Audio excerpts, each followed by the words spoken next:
This is Aaron. And this is Kristin. And this is the Drive Mode Show. Today we're going to talk about rodeos and trucks in Texas, but not necessarily in that order. I'm ready. Okay.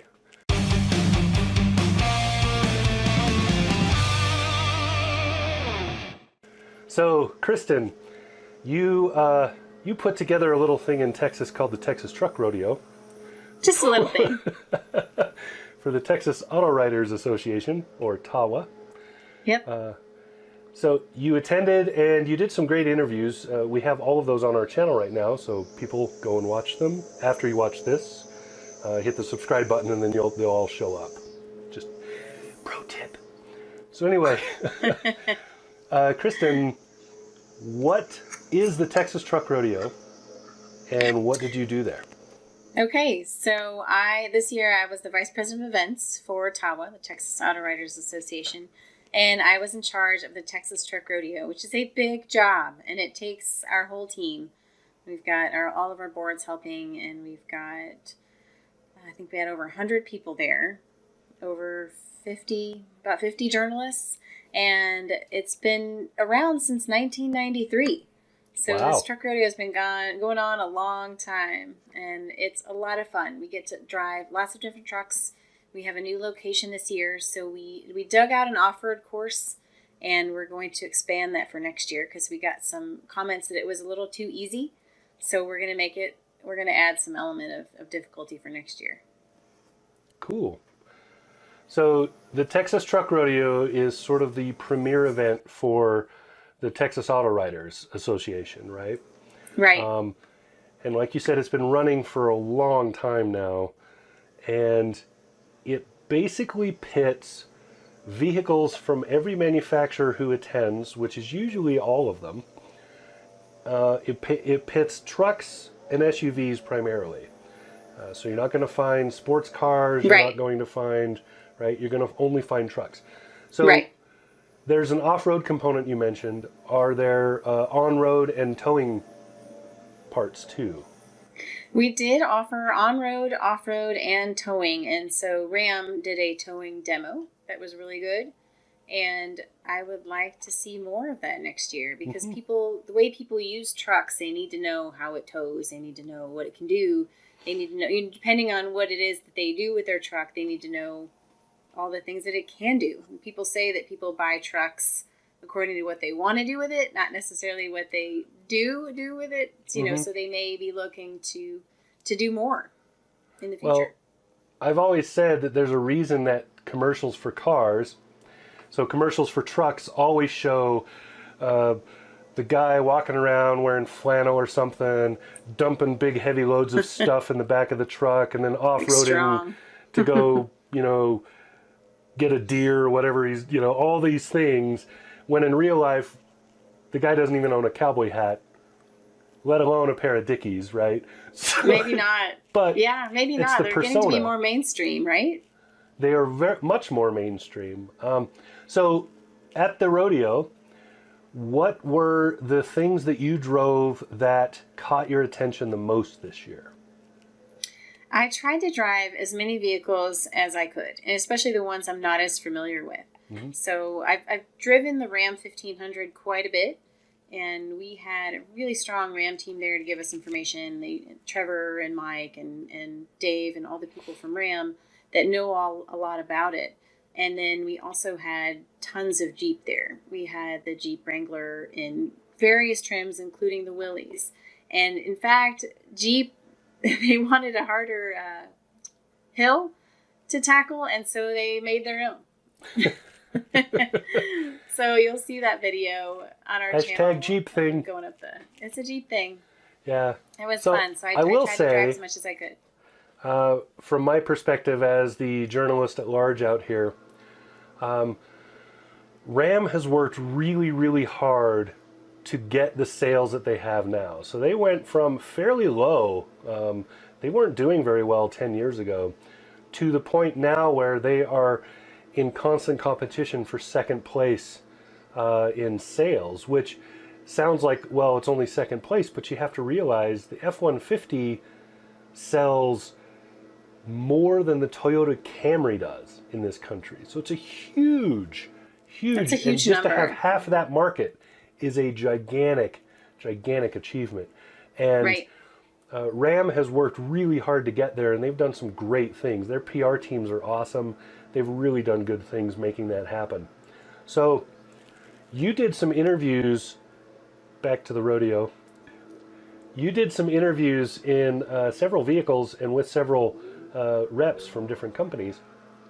All of those, again, on the channel. Hit subscribe. Of those, there were, I think, there was the Sequoia TRD Pro, which I have driven and I found to be phenomenal. It is. But It is. you explored something I hadn't even thought of, let alone tried, and that was turning radius. Yes, they're really impressed, and they want buyers to be impressed with the turning radius because it does do a really tight turn for such a big vehicle, and it has as many creature comforts as you want because it has a variety of trims available. The Sequoia is great for families, for off-roading, for adventures, so it has lots of different potential uses.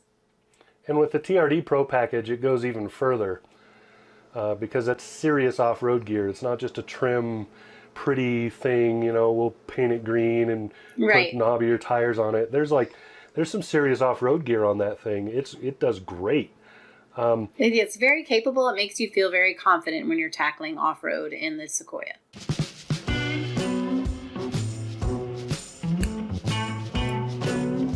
Flipping and going high luxury, let's talk about the Scandinavian marvel with the Swedish crystals, and that was Oh, yeah. wow, that's It was super like luxe. a mystical experience with the crystal inside. So the Volvo XC90, it was really beautiful inside, as you'd expect. I mean, it's a Volvo. It's supposed to be safe. It's supposed to be luxurious. But it also was very capable. I took it on the off-road course, and it tackled the hill. It tackled the dirt just fine. And I thought it was a great choice for families. It's pricier than some of the vehicles in that category. But it definitely has a lot of the luxury features if you're looking for that level of a vehicle, including massaging seats. While I was driving, I was getting a back massage. And who doesn't want that? Right. Well, you get remiss when people compare the XC90 to, say, an Escalade. They're completely different markets. The Escalade is a lower cost option. It's not nearly as luxurious. It's not on the same level. The Volvo is way more comparable to, say, Rover and so Jaguar Land Rover vehicles. So that would be Land Rover, Range Rover, etc. Excuse me. And those upper end, when you're looking at BMW, stuff like that. So it's not comparable to the more accessible luxury cars, and just a beautiful rig too, and it's won a lot of awards with very good reason. Another one that you drove, what did you talk, you were in this is also moving to a completely different segment. It was the Honda Passport, which has become one of my favorite vehicles. Yes, I love the Passport. So what I talked about with Davis Adams from Honda is why somebody would choose a Passport or a Pilot. So their Pilot is their very popular 3-row SUV, and families around here are crazy for the Pilot because it's durable, reliable, it's got great resale value. And with Honda, it's very safe. So Honda Sensing, they have tons of safety features included in the Pilot, the 2019, and the Passport in the 2019 and the 2020. So the Passport's a 5-seater, but it's very comfortable and has everything you need. You could take the family on a road trip really comfortably in the Passport. Well, I think what Honda found was they were in a position that was opposite where Subaru was. So Subaru had a very competent, very roomy 5-seat 2-row vehicle, but they did not have a 3-row, and they were losing sales because they didn't have something for families to upgrade to. Honda had the opposite problem. They did not have, they had the beautiful Pilot, the 3-row. They had a really good 3-row bestseller in that market, but they didn't have a similar sized but 2-row version. And there's a segment of buyers that don't need the third row. They don't want that. They Right. want a slightly smaller profile, but they don't want compact. So they're not going to go to a CRV. And that's where the Passport came in. So Right, in a similar vein, too, where I also drove the Mazda CX-5 and the CX-9. Mhm. And the difference, again, is 2 rows versus 3 rows. I think the CX-9 is often overlooked as an excellent 3-row vehicle for families. very much so. We drove that as a family on a road trip last year. So we packed all of us in there. So it was me, Heather, and all 3 kids, and we drove it to Utah. So that's round trip about 1,400 miles. And that we got stuck in the snow, right? Not stuck the vehicle, but stuck like snow just randomly shows up. And it did fine. We had no problems driving. As you know, it was literally like driving along and then wall of snow, road went to crap.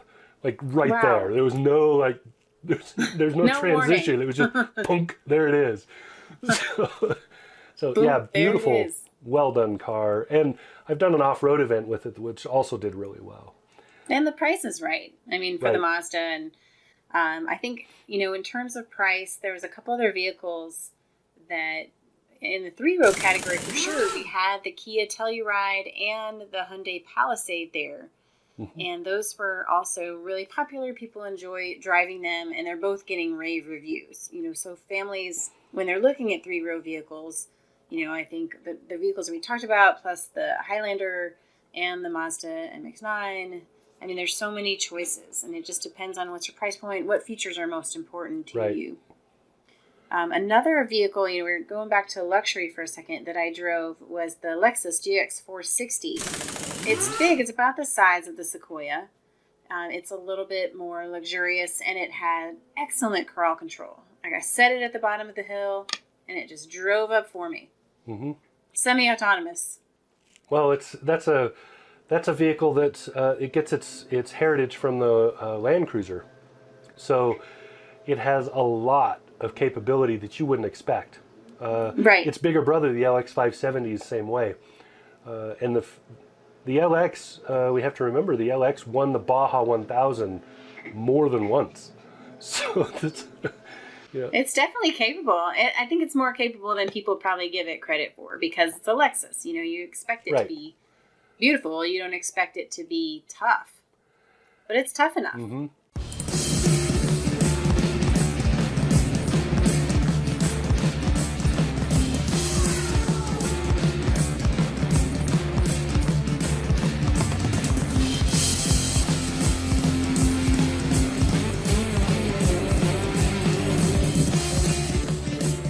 Yeah, and I think, you talked a little bit about the Baja. The Nissan Armada was another one that I drove, and that just won, or it placed at Rebel Rally, for Mhm. sure.